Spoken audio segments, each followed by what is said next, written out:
अस्सलामुअलैकुम। आप देख रहे हैं गोरखधंधा अबरार कुरैशी। आपसे मुखातिब हूँ। साहिब, बड़ी अहम खबरें हैं कि एक जरदारी सब के ऊपर बारी कैसे पड़े और कौन सी नई शिक इन्होंने सदर के ओहदे के लिए शामिल करवाई और फिर आगे क्या होगा। पाकिस्तानियों को मुबारक आज दें या क्या करें, और पाकिस्तान में अवामी एक्शन कमेटी की तर्ज की ज़रूरत क्यों है। पाकिस्तानी तारीख का स्याह दिन तो आज है ही, लेकिन ग़ुलामी हर सूरत नाकाबिल कबूल, किसी सूरत कबूल नहीं करेंगे। इसके अलावा कहा गया कि पाकिस्तान में हम सहाफ़त नहीं बल्कि मजाक करते हैं। ये मजाक का लफ्ज़ अहमद मीर साहब ने क्यों इस्तेमाल किया, देखिए। 27वीं आइनी तरमीम जो थी वो सेनेट से हो गई। यकीनन कल सुना गया कि कौमी असम्बली का इजलास बुलाया जाएगा और उस इजलास में जब पास हो जाएगी 27वीं आइनी तरमीम, तो उसके बाद आज भी इख्तियार हासिल है सदर पाकिस्तान आसिफ अली जरदारी साहब को, जो उसके ऊपर हतमी दस्तखत करेंगे। दस्तखतों से पहले क्या चीज़ें होंगी, इसके साथ साथ 27 नवंबर को पाकिस्तानी फ़ौज के अंदर से joint chief of army staff का ओहदा ख़त्म हो जाएगा 27 नवंबर के दिन।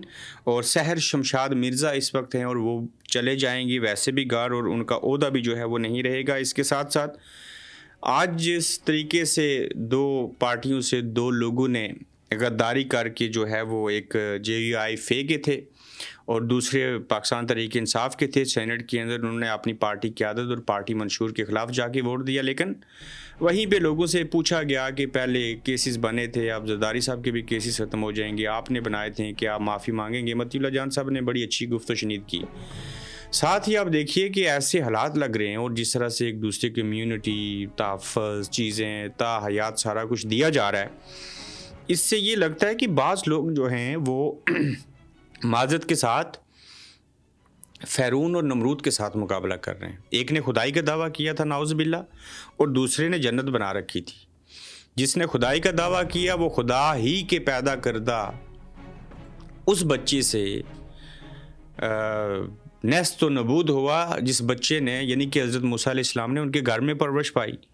दूसरा जन्नत देखने के लिए दरवाजे पे पहुंचा, नमरूद तो वहीं पे बेड़ा गर्क हो गया। तो ये मैं मिसाल इसलिए दे रहा हूँ कि मुल्क के अंदर जिस तरह के हालात हैं और चीज़ें हैं, ये लगता है इनका किसी के साथ मुकाबला हो और अपने आप को तहफ़्फ़ुज़ दे रहे हैं और इनके बस में हो तो ये शायद किसी शैतान की पूजा करके उससे ये मांग लें कि हमें लंबी ज़िंदगी दे दे माज़रत के साथ। तो वहीं पे एक बड़ी अहम चीज़ है इस सारे गोरखधंधा के अंदर, वो ये है कि एक जरदारी साहब के ऊपर बारी ये कैसे लिखा। देखिए, जो अच्छी चीज़ है उसको मानना चाहिए, उसको अप्रिशिएट करना चाहिए। और यहाँ पे आसिफ अली जरदारी साहब ने फ़ारूक एच नाइक, जो उनके वज़ीर कानून भी रहे हैं, बड़े अच्छे कानूनदान हैं, उन्होंने एक उसके अंदर शिक दाखिल करवाई कि जैसे आर्मी चीफ आसिम मुनीर साहिब बतौर फील्ड मार्शल आपको इम्यूनिटी यानी कि तहफ़्फ़ुज़ हासिल होगा, इसी तरह से एक शिक इन्होंने फ़ारूक एच नाइक साहब के ज़रिए इस 27वीं आइनी तरमीम के मसौदे में ऐड करवा दी है। ये कन्फर्म खबर है और उसके तहत सदर को भी इम्यूनिटी हासिल होगी, तहफ़्फ़ुज़ हासिल होगा। जहाँ पे ये भी कुछ अगर गलत कर दें तो इनको भी ना पूछा जाए। अब अगर उन्हें मिला है तो इनको भी मिल जाए। तो ये पॉजिटिव ऐसे है कि कोई भी सदर हो, जरदारी साहब हो, नवाज शरीफ साहब हो, शहबाज शरीफ साहब हो, इमरान खान हो, अयूब खान हो, सॉरी ये उमर अयूब हो जाए, किसी भी जमात से बंदा हो जाए, हाफिज़ नईम अहमद क्यों ना हो, तो जब सदर को भी ये चीज़ हासिल रहेगी तो फिर आर्टिकल 6 की जो बात बाकी है वो भी लग सकता है। उसके बावजूद अब ये भी ज़रूरी नहीं है कि ये फील्ड मार्शल सारी ज़िंदगी वर्दी साथ रखें, कब्र में पहन के चले जाएँ। मरेंगे तो सारे ना, लेकिन इनको वर्दी तो पहने रखनी है, लेकिन ओहदे से फ़ारग होना है। अब ओहदे से फ़ारग 2027 में होंगे या 2030 में होंगे, ये जब पेंडोरा बॉक्स खुलेगा तो पता चलेगा कि मियाँ साहब ने कितनी नवाज़शात की हैं। अब जब ये अमल किया है सदर जरदारी साहब ने, जो कि बड़ा अच्छा अमल किया, इससे एक बात का रास्ता रुका है, वो ये है कि इनकी नज़रें जो थीं वो फील्ड मार्शल 2 साल के ऊपर जब ये एक्सटेंशन पे मान गए, ये इनको एक्सटेंशन नहीं मिली, इनको नई नौकरी मिली है। याद रखिएगा, ये आर्मी चीफ बनने से पहले भी रिटायर्ड थे, बन गए तो अब इनको रिटायर्ड हो जाना चाहिए था, लेकिन ये फील्ड मार्शल बन गए। और फील्ड मार्शल के बाद 2 साल को इसलिए कबूल करेंगे कि 2027 में चूँकि पाकिस्तान के अंदर नया निज़ाम हुकूमत, ये चीज़ें आ जाएंगी, तो वहाँ तक ये चाहते थे या उससे बाद भी इलेक्शन हो तो हम सिस्टम को लपेट लें और हम सदर पाकिस्तान बन जाएं, कहीं भी ना जाएं, और इस वजह से फील्ड मार्शल का टाइटल भी पास रहे, सदर भी बन जाएं और इम्यूनिटी मिलती रहे, तहफ़्फ़ुज़ मिलता रहे, जो स्याह सफ़ेद करें, मार्शल लॉ लगा दें, आइन तोड़ दें, इन्हें दुनिया की कोई अदालत ना पूछ सके, तो वो सदर साहब ने एक सदर के ओहदे के लिए, यानी कि जरदारी साहब ने अपने लिए नहीं, सिर्फ जो भी सदर होगा उसके लिए ये चीज़ कर दी है। इससे क्या होगा कि उनको आइन शिकनी करने में उस तरीके से थोड़ी सी दुश्वारी आएगी, और ये रास्ता भी रुकेगा कि कोई फील्ड मार्शल सदर बनने की कोशिश करे या बाकी चीज़ें हों। इसके इम्पैक्ट जो है वो और भी होंगे। याद रखिएगा, अभी 18वीं तरमीम को छेड़ा जाएगा, सूबाई जो बात है, याद रखिएगा। अभी 26वीं हो चुकी है, अंडर प्रोसेस है उसका केस सुप्रीम कोर्ट में। 27वीं कल हो जाएगी कौमी असम्बली से, आज सेनेट से हो चुकी है। इसके ऊपर मुबारकबाद नहीं, मातम करें कौन, पीपल्स पार्टी, नून लीग वाले और इवन मौलाना फजल रहमान साहब की जमात वाले भी। अब 28वीं तरमीम भी आएगी। तो ये जो सदर आसिफ अली जरदारी साहब ने एक चीज़ अपने पास रखी है, ये 28वीं आइनी तरमीम के अंदर चीज़ जो है वो रुकावट बनेगी। अभी तो सब लोगों ने इस्टेब्लिशमेंट के सामने सर हम तस्लीम किया है। आज निहारी पाए, सीरी पाए, पता नहीं क्या कुछ खिलाया गया इनको, चने, हलवा, पूड़ियाँ, पराठे। सेनेट के इजलास से पहले जो मीटिंग हुई और सारे लोग उसके अंदर आए। वहीं पे साहिबो आप ये देखेंगे, जहाँ 28वीं आइनी तरमीम की बात होगी और खिलवाड़ होते रहेंगे, 27वीं कल हो जाएगी।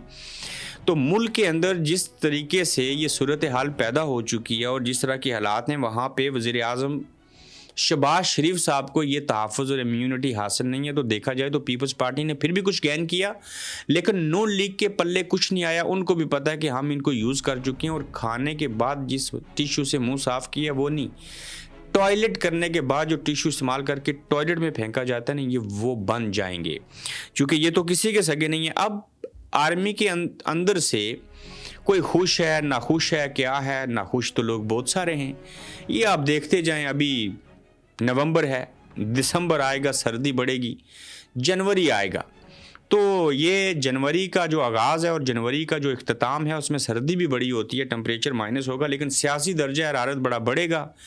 तो उसमें बेशुमार चीज़ें होंगी, इंटरनल भी कुछ सपोर्ट और बाकी चीज़ें करके, तो मुल्क के अंदर आप सिनेरियो जो है वो अलग देखेंगे। अभी चीज़ें आगे बढ़ती जाएंगी। तो देखना ये है कि ये जो सारा खिलवाड़ हुआ, सारी चीज़ें हुई, इसके ऊपर अवाम के तासरात क्या हैं। अवाम तो नाखुश हैं, उनको पता है कि जिसने तहफ़्फ़ुज़ लेना था, जो चीज़ें करनी थी, ये जो गेम सारी चल रही है ये कहाँ जाके रुकेगी। लेकिन एक चीज़ की समझ आ गई, यहाँ इंसाफ छीनने से भी नहीं मिलेगा, यहाँ इंसाफ मिल ही नहीं सकता। यहाँ आइन कानून सिर्फ उन लोगों के लिए है जो ताकतवर हैं और अपने मफादात के तहफ़्फ़ुज़ के लिए ये चंद लोग हैं, अशराफिया है जो इस सारे निज़ाम को चला रही है। तो जिस तरीके से आज़ाद कश्मीर के अंदर एक जॉइंट अवामी एक्शन कमेटी बनी, हम 50 लाख लोग हैं, उसमें से 22 लाख बाहर हैं, को 22, 24, 25 लाख लोग जो हैं वो मैक्सिमम, या 27 लाख कर दें या 28 कर दें, वो वहाँ पे रहते हैं। सदर है, वज़ीर आज़म है, असम्बली है, सुप्रीम कोर्ट है, वज़ीर है, मुशीर है, सारा निज़ाम है।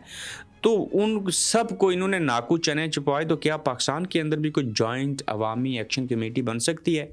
क्यों? आज़ाद कश्मीर में तो मराहत और ये बाकी चीज़ें जो इजाफी थी, इनके असूल के लिए किया गया था ना। बिजली और आटा सस्ती करें, इसके लिए तहरीक का आगाज़ हुआ था। क्या पाकिस्तान के अंदर बिजली महंगी नहीं है, आटा महंगा नहीं है? क्या हर शय महंगी नहीं है?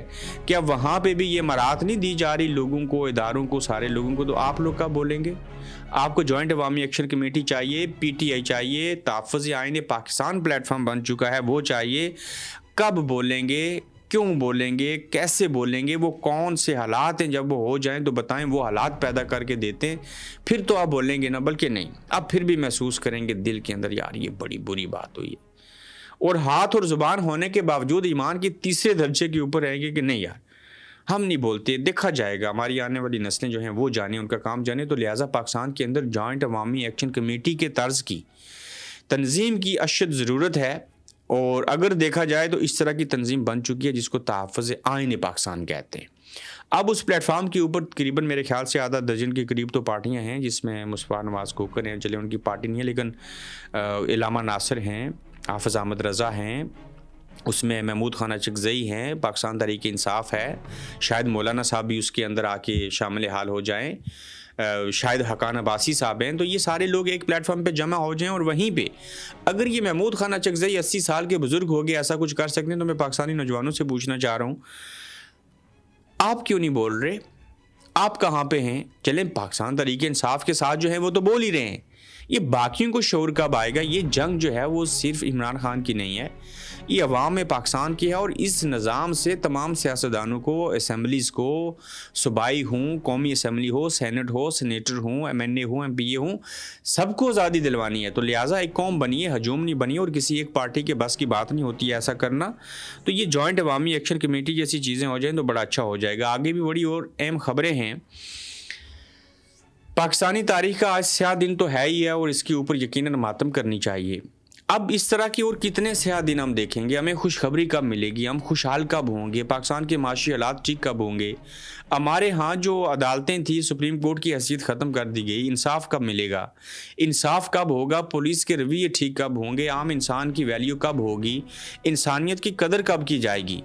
तो लिहाजा हम डे बाय डे ये देख रहे हैं कि दुनिया का वाहिद मुल्क है, दुनिया का वाहिद खित्ता है, वाहिद कौम है जो हर लिहाज से, आप देखें, खानों के जायके से लेके, सफाई सुथराई के निज़ाम से लेके, माशी हालात देख लें, अखलाकियात देख लें, हम हर जगह के ऊपर पीछे जा रहे हैं, जबकि दुनिया जो है वो आज भी तरक्की की मनाजिल तय कर रही है। मैं अच्छा नहीं लगता हूँ इंग्लैंड जैसी मीठी जन्नत के अंदर बैठ के ये आपको भाषण दूँ, लेकिन ये ज़रूर कहूँगा, ये बाहर तो इंसाफ नहीं कर पाते या नहीं करते, अपने मुल्क में इंसाफ करते हैं। और जो माशरा, जो लोग, जो ममालिक इंसाफ किया करते हैं वो ज़िंदा रहते हैं, वहाँ खुशहाली होती है। तो रियासत इस्लामी जमहूरिया पाकिस्तान के अंदर भले आज स्याह दिन है, वहाँ पे सिर्फ एक बात की ज़रूरत है जो हो जाए और कुछ भी नहीं चाहिए, वो सिर्फ एक है, इंसाफ। सिर्फ इंसाफ हो जाए, अवाम ठीक हो जाएंगे, सारा कुछ हो जाएगा। आपको याद होगा ट्रेन मार्च हुआ, भट्टो साहब ने किया, अयूब खान साहब का तख्ता उल्टा। अयूब खान साहब को कहते थे अयूब कुत्ता के नारे लगे, माजरत के साथ किसी इंसान को नहीं कहना चाहिए, लेकिन जो आइन शिकन हो उसको तो लोग ऐसे कहेंगे ना। तो पाकिस्तान में ये चीज़ें पहले हुई, तब डिजिटल मीडिया नहीं था, लेकिन इतनी वर्ष चीज़ें नहीं थी। लेकिन ये वो दौर है 20वीं या 21वीं सदी वाला 2025 में, कि ये कभी सोचा नहीं था कि इस तरह से मुल्क के अंदर भी जो हालात हैं वो हो सकते हैं। कोशिश, ये तो वो फौज थी ना जिसने इमाम मेहदी का इस्तकबाल करना था, जिस फौज ने दज्जाल का मुकाबला करना था, जिन्होंने यूज माजूज को शायद पता नहीं रोकना था और क्या चीज़ें करनी थी। तो दिल्ली की पता नहीं कौन सी बाबरी मस्जिद के ऊपर जाके झंडा लहराना था, हमने फ़लस्तीन को आज़ाद करवाना था। हमने किया क्या? मैं ये सवाल आपके ऊपर छोड़ता हूँ। तो ये तो ज़ाती मफादात की असूल तक चीज़ें जो हैं वो जाके पहुँच चुकी हैं, और कहा कुछ और गया, किया कुछ और गया। तो हालात तो बुरे से बुरे होते जा रहे हैं। जहाँ पे ये सारी चीज़ें हो रही हैं, वहीं पे पाकिस्तान तहरीक इंसाफ कह रही है कि हम जो हैं किसी सूरत इस ग़ुलामी को जो है वो कबूल नहीं करेंगे। कहते हैं कि हम, लतीफ़ खोसा साहब का बयान है कि हम पुरअमन एहतजाज हर सूरत करेंगे, हम ग़ुलामी किसी सूरत कबूल नहीं करेंगे। अयूब खान भी उम्र भर कब्ज़ा रखना चाहता था, यहिया खान ने मुल्क तोड़ दिया था, फिर ज़ियाउल हक भी उम्र भर कब्ज़ा रखना चाहता था लेकिन अल्लाह ने उसे उठा लिया। मुशर्रफ भी मुक्के दिखाता था, ताहयात कब्ज़ा रखना चाहता था, लेकिन उसके साथ क्या हुआ? आईनी बेंच में बैठे जजेस ने एक फ़ैसला भी हुकूमत के ख़िलाफ़ नहीं दिया। इससे पहले जो फ़ैसले हुए उनको भी रिवर्स कर दिया गया। लतीफ़ खोसा ये कह रहे हैं, और ऊपर से आप देखें, गुज़श्ता रोज़ में मनाज़र देख रहा था, जब किसी ट्रेन के मनसूबे के इफ्तिताह के हसूल के लिए सोहेल अफरीदी गए तो वो साबित हुआ कि ये जो लोग हैं, ये जो वज़ीर आला है, ये वाकई अवामी है, और अवाम जो हैं वो इसको बेहद पसंद करते हैं। और अब देखना ये है कि KPK के अंदर तो PTI की हुकूमत है, वहाँ पे तो इमरान खान के हर कोई ज़्यादा लोग चाहने वाले हैं, पूरे पाकिस्तान में भी चाहने वाले हैं। क्या सोहेल अफरीदी और ये यंग लैड जो है शफ़ी जान और ये जितने लोग हैं, क्या मोबिलाइज़ कर सकेंगे लोगों को, ख़ासकर यूथ को और बिलखुसूस पढ़े लिखे स्टूडेंट्स को, तलबात को? तो ये इनकी ज़िम्मेदारी है कि वो इन चीज़ों को लेके आगे बढ़ें। जहाँ पे फ़ारूक एच नाइक साहब ने ये जरदारी साहब के कहने के ऊपर एक चीज़ को ऐड करवाया, वहीं पे मैं एक चीज़ मेंशन करूँ कि फ़ारूक एच नाइक जो हैं, उनकी मिसाल या उनकी हैसियत पाकिस्तान पीपल्स पार्टी में ऐसे ही है जैसे बैरिस्टर सैफ की PTI में है।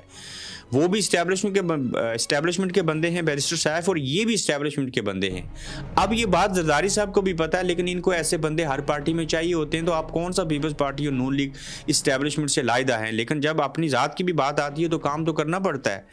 तो अब देखना ये होगा कि जो चीज़ें कल हतमी शक्ल इख्तियार कर जाएंगी, उसके बाद मुल्क के अंदर क्या दूर दूर शहर की नहरें बह जाएंगी, क्या इंसाफ का बोलबाला हो जाएगा, या एक ही शख्स जो जेल में बैठा है घूम घूम के उसके गिर्द कोलू के बैल की तरह की कहावत के मज़दाक, आप उसी के गिर्द चक्कर लगाते रहेंगे, उसी को कुचलने की बात करेंगे। फिर ये खबरें फैलाई जाएंगी जी कि फील्ड मार्शल साहब जो हैं, वो कोर्ट मार्शल जो है, इमरान खान जो हैं, उनका मिलिट्री कोर्ट्स के अंदर ट्रायल का हुक्म दे दिया। अच्छा जी, फील्ड मार्शल साहब ने जनरल फैज़ हमीद साहब जो हैं उनका कोर्ट मार्शल कर दिया। ओ भाई, अगर जावेद शहीद जो हैं एयर चीफ मार्शल, उनका कोर्ट मार्शल 3 दिनों में कर दिया, तो ये जनरल फैज़ हमीद को क्यों नहीं लटकाते? इन्हें फांसी पे लटकाएं। इन्होंने बड़ा गलत किया हुआ है, चीज़ें की हैं, लोगों से पैसे लूटें, क्या नहीं किया। तो इनका भी तो कोर्ट मार्शल होना चाहिए ना, या इनका ट्रायल होना चाहिए मिलिट्री कोर्ट्स के अंदर। उसमें ताहीर क्यों है? जब उनकी बात आती है तो सहाफ़ी सवाल करते हैं, तो कहते हैं नहीं, हम इंसाफ करते हैं, हम सबूतों की रोशनी में फैसला करते हैं। जब बात इमरान खान को पकड़ने की आए तो अदालत हाई कोर्ट के शीशे तोड़ के, कमांडोज को भेज के, उन लोगों को ज़ख्मी करके इमरान खान को कॉलर से पकड़ के जेल में डाल देते हैं। ब्लडी सिविलियंस को ऐसे पकड़ लेते हैं। और जब आप अपने बंदे की बात आती है तो कहते हैं कि हम सबूत जमा कर रहे हैं। लिहाजा साहिब, ये जो 27वीं आइनी तरमीम हतमी शक्ल इख्तियार करेगी, ये चूहे बिल्ली का खेल बिटवीन नून लीग और पीपल्स पार्टी और इस्टेब्लिशमेंट भी चलता रहेगा। इदारे के अंदर से भी लोग देखेंगे ये आर्मी चीफ क्यों बना, मैं क्यों नहीं बना, मैं कब बनूंगा, इनको एक्सटेंशन क्यों मिली, मैं पीछे क्यों रह गया, ये फील्ड मार्शल क्यों हैं, अब joint chief of army staff क्यों नहीं है, हम सारे इनके नीचे क्यों आगे हैं। ये लोग सोचते होंगे ना, वो इंसान हैं लेकिन वो सोचते हैं। और उनको कंट्रोल कैसे किया गया है, वो कब तक कंट्रोल रहेंगे, किस तरफ चीज़ें जाएंगी, तो ये देखना पड़ेगा। और ये सूरत हाल जो है वो बड़ी गंभीर है। मैं एक अपडेट आपको कर दूं कि अलियान पाकिस्तान को फिर से मुबारकबाद के नाम से कि 27वीं आइनी तरमीम सेनेट से मंजूर है। मुबारक हो अहले वतन को, बिलखसूस नून लीग और पीपल्स पार्टी को। जान लगा दी दोनों जमहूरियत के लंबरदार पार्टियों ने। PTI के सैफुल्लाह अबड़ू ने 27वीं तरमीम के हक़ में वोट दे दिया है और JUI के सीनेटर अहमद खान का भी तरमीम के हक़ में वोट है। और दोनों सीनेटर्स ने गद्दारी करते हुए ज़ाती मफादात की खातर गैर आइनी तरमीम के हक़ में वोट दिया। और तारीख ऐसे काले किरदारों को हमेशा याद रखे कि हुकूमत ने 64 का नंबर शो कर दिया है। मैंने आर्मी चीफ की वजह से वोट दिया, सीनेटर सैफुल्लाह अबड़ू ने कहा है। बाद अबड़ू ने सेनेट से इस्तीफ़ा दे दिया। ये खबरें भी आ रही हैं कि ये सूरत हाल हुई है और कहते हैं कि मैंने आर्मी चीफ की वजह से वोट दिया। इनको भी कैमरे ने कहीं रिकॉर्ड किया होगा। बासूरत दिगर तो कोई भी गैर आइनी तरमीम के अंदर आइनी ओहदे के ऊपर बैठ के सेनेट का मेंबर रुकन हो के तो वोट तो नहीं देता और अपनी पार्टी की पॉलिसी के अगेंस्ट नहीं देता। ये लोग मजबूर भी हैं, लाचार भी हैं, लेकिन अपने आप को धोखा देते हैं और माज़रत के साथ अल्लाह की ज़ात को भी धोखा देने की कोशिश करते हैं। ये किसी के सगे नहीं है, ना इस तरह के सेनेटर और ना जिनके हक़ में वोट दिया है वो लोग। तो अपना ख्याल रखिएगा और कल इंशाल्लाह आपकी खिदमत में दोबारा हाजिर होंगे। आप देख रहे हैं गोरखधंधा अब्रार कुरैशी के साथ।